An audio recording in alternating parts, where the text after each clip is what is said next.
My dress was still hiked up when I whispered his name, Caleb, and my wedding ring slid off onto the carpet with a soft, traitorous sound. His lips were wet from kissing me in places only my husband should have known, and my legs trembled against his shoulders as he carried me toward the edge of no return. The dim light from the hallway flickered as if warning me, but I did not stop. I wanted to feel what my marriage had not given me in years: danger, lust, the kind that made me beg to sin. It was not love. It was not even hate. It was heat. A wildfire I let burn beneath my ribs, knowing it would destroy me by morning. To my viewers. Before I begin, I want to say a huge thank you to every one of you who has subscribed to this channel. Your support is the reason these stories come alive. And to all the beautiful new and returning viewers who are yet to subscribe, thank you for watching. I cannot wait for you to hit that subscribe button. It is the fuel and energy that keeps this channel burning bright with raw, intense stories like this. Please, do not forget to leave a comment after listening. I want to hear your thoughts, your anger, your support, your judgment. This one is personal. My name is Rachel Montgomery. I live in the suburbs of Nashville, Tennessee. I am 38, a yoga instructor with a schedule flexible enough to hide a secret. I have been married to Derek for 12 years. We have no children. Our marriage has been coasting in neutral for years: no affection, just routines, no fire, just flickers of who we used to be. Derek is always working: conference trips, clients, drinks with partners. He says he does it for us, but it feels more like he does it to be away from me. Then Tasha moved back. Tasha Langley was my college roommate. Blonde, bold, recently divorced, and dangerously charming. She knew every piece of me, especially the ones that ached. And then there was Caleb. The new neighbor with a silent smile, tattoos up his arms, and eyes that did not just undress me, they read me. He was younger, maybe 32. He jogged shirtless every morning. I watched from my kitchen window with coffee in hand and guilt curling like steam around my fingers. It was a Friday night. Tasha had come over for drinks. Derek was away in Atlanta for a last-minute client meeting. We laughed over cheap wine and pizza. Then she invited Caleb. I did not protest. I wanted to pretend it was casual. We played cards, then truth or dare like we were in college again. The music got louder. The air got thicker. At some point, Tasha dared me to kiss Caleb. She smirked like she knew what was already inside my veins. So I kissed him. Not a peck. Not a joke. It was deep, slow, and hungry. Tasha clapped. Caleb looked into me like he had seen my soul drip out of that kiss. She left shortly after. And I should have, too. But I did not. I walked him to the door. He turned, his face barely an inch from mine. He said nothing. Neither did I. His hand cupped my waist. Mine tangled in his shirt. I kissed him again. It was worse this time, better, deeper. Then my back hit the living room wall. Then the couch. Then the floor. I moaned his name so loud I startled myself. His mouth was everywhere, on my throat, my chest, my thighs. I begged him not to stop, and when he finally entered me, I felt years of frustration, silence, and neglect erupt in screams I did not recognize. I came hard. Twice. And I still let him stay the night. The next morning, the sun slapped my face like karma. Caleb was gone. My ring was still on the floor, and so were my panties. I sat in the kitchen, staring at my untouched coffee. I was a wife. I was a traitor. I was alive. I told myself it was a mistake. But I kept the bedsheets we used that night. And every time I touched them, I remembered the sound I made when I fell. The sin should have died that night. I should have buried it beneath my bed, washed it out of my body, and begged the mirror for mercy. But instead, it lived. It breathed.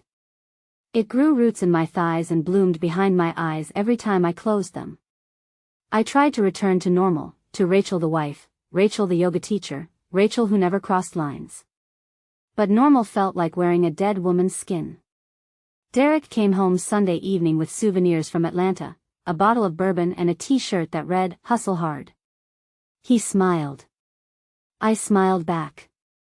We kissed like strangers in a hospital waiting room, soft, sterile, without a pulse. I cooked chicken Alfredo that night and wore lace underneath my dress, hoping he would notice. He did not. He went straight to his laptop after dinner. By Wednesday, I had stopped trying. But desire does not die quietly. It whispers. It taps.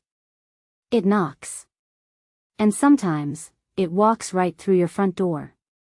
It was Tasha. "Girl, we need to talk.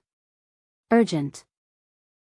She never used that tone unless something was on fire, or about to be. She came over that afternoon with sunglasses covering half her face and a wine bottle in each hand.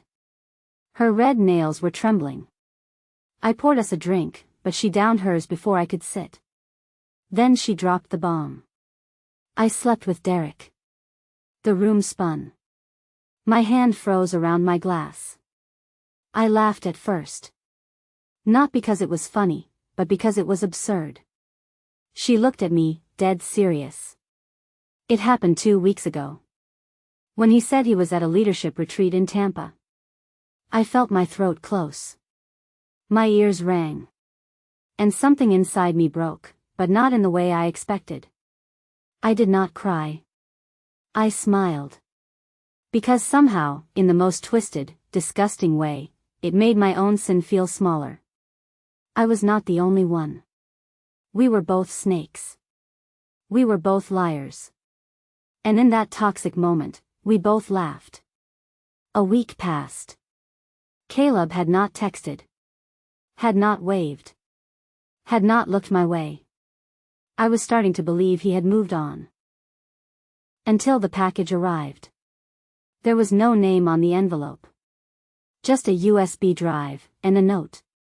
"Sometimes, the dark has eyes." I closed my curtains and locked my bedroom door before sliding it into my laptop. There I was. On screen. On the couch. On my knees. Moaning. Writhing. Grabbing Caleb like my body belonged to him. The footage was clear. Angles too perfect to be accidental. I gasped and slammed the laptop shut, hands shaking. My first thought was, who the hell recorded this? My second thought was even worse, who else has seen it?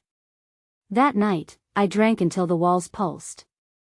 I woke up at 3 a.m. on the bathroom floor, mascara smudged, the taste of vomit and guilt in my mouth. I confronted Caleb that Saturday. I walked over in a sweatshirt and sunglasses, rage boiling in my stomach. He opened the door shirtless, his chest gleaming with sweat, his breath smelling of mint and whiskey. I shoved the USB against his chest. "Did you record me?" He looked at me like I had lost my mind. "You think I would do that to you?" His voice was steady. No flinch. No guilt. "Someone filmed us, Rachel." But it was not me. I stormed off, but the fear followed me home. My bedroom no longer felt safe. My body no longer felt mine. Every glance felt like suspicion. Every silence felt like a secret. Tasha returned 2 days later, drunk and crying. She confessed that Derek had not just slept with her once. They had been seeing each other for months. She said it started innocently, movie nights while I was at the studio. Late night calls. A shoulder to cry on after her divorce. She said Derek made her feel seen. I laughed again. Because Caleb had made me feel the same way. But the pain was sharper now. Deeper. Tasha was my sister in spirit. Derek was my husband. I was the fool who trusted them both. And then she added something else. "I think Derek knows about you and Caleb." I stared at her. "How?" Her lips quivered. "Because he is the one who filmed it." The twist. I refused to believe it. But she showed me proof. On her phone was a text message from Derek. A screenshot of me with Caleb, legs wide, eyes shut, lost in pleasure. The caption, "You were right. She is not so innocent either." I felt my knees weaken. Tasha said he sent it to her a week ago. He had been watching me. Plotting. Waiting for leverage. I thought I was the one sinning in silence, but Derek had been playing a longer, darker game. And Tasha, she had been part of it. I kicked her out that night. Not just from my house, but from my life. I sat in my car for 2 hours that night with the engine running. Not thinking. Just breathing. Just existing. Everything was gone: trust, marriage, friendship, self-respect. But something else was forming too. Not regret. Not guilt. Fire. A slow, hot rage that started in my chest and moved to my spine. If they wanted war, they were going to get it. And I would not just survive. I would scorch everything they loved. Because some sins beg for forgiveness. But others, they demand revenge. The woman I used to be died that night in the car. That Rachel, the trusting wife, the forgiving friend, the quiet fixer, she drowned in betrayal. What rose in her place was something colder, sharper, and utterly unapologetic. I had spent over a decade being good. Being quiet. Being patient. Now it was my turn to be dangerous. The morning after Tasha's confession and Derek's exposure, I stood in front of the mirror for almost an hour. Not to admire. Not to shame. Just to remember who I used to be. I was not crying anymore. I was calculating. Derek had a trip scheduled to San Diego that weekend. The same lie he always told when he wanted to disappear with someone else. But this time, I knew. And this time, I would not sit still. I found the hidden camera in our smoke detector. It was small, wired neatly, masked behind a cheap plastic cover.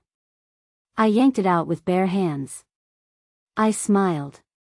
Let the games begin. That morning, I packed the USB, printed still shots from the footage, and placed everything in a thick envelope. I mailed it to Derek's boss, HR, and his mother. Yes. His mother. Because sometimes shame tastes even sweeter when it is served at the family dinner table. I also sent a copy to Tasha's ex-husband, who just so happened to be a partner at the law firm handling her custody appeal. Let them all see the kind of woman fighting for her kids. I told no one. I just sat back and waited. He came home earlier than expected. He stormed in, eyes wild, fists clenched. "What the hell did you do, Rachel?" he shouted. I did not flinch. I was calm.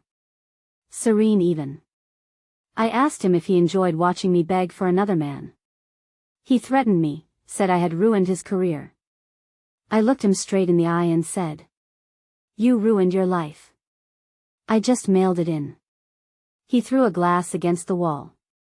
It shattered. But I did not move. I told him the divorce papers were on the kitchen table. Already signed. Already filed. All he had to do was leave. And that was when he cried. Not for me. Not for love. But for power he no longer had. I did not see Caleb for days. He avoided me. I avoided him. The silence between our houses was heavier than anything I had ever known. But then, one night, he knocked. He looked broken. Eyes swollen. Shoulders slouched. He handed me something. A letter, from Tasha. Dated a month before my sin with Caleb. In it, she detailed a plan. To seduce Derek. To bait me. To test me. She has always been too perfect, the letter read. Let us see how long she lasts in the fire. It was all a game. Tasha had set me up. Caleb was just another pawn. Except, he fell in love. He could not go through with the rest. I looked at him then, truly looked. And I saw regret. Not guilt. But the ache of someone who had gotten too close to his target and wound up bleeding too. He begged me to forgive him. I told him I needed time. But deep inside, I already knew. I never wanted to see any of them again. I booked a hotel by the river. Alone. I lit candles. I poured red wine. And I finally did what I had not done in weeks. I let myself cry. Not for Derek. Not for Caleb. Not for Tasha. I cried for the years I gave away. The nights I stayed loyal. The parts of myself I buried to keep a marriage breathing. Then I laughed. Because I had survived. Because I had finally burned the chains. And because freedom tastes better when it is chased down with a little revenge. I am not proud of what I did. But I am not ashamed either. I was a woman who gave everything to people who treated my loyalty like a weakness. So I burned it all down. Would I do it again? Yes. Because sometimes, sin is not about lust. Sometimes. It is about reclaiming power. So if you are listening to this and judging me, fine. But if you are listening and you feel seen, then this story was for you. Because even the sweetest women can become hurricanes when pushed hard enough into the dark.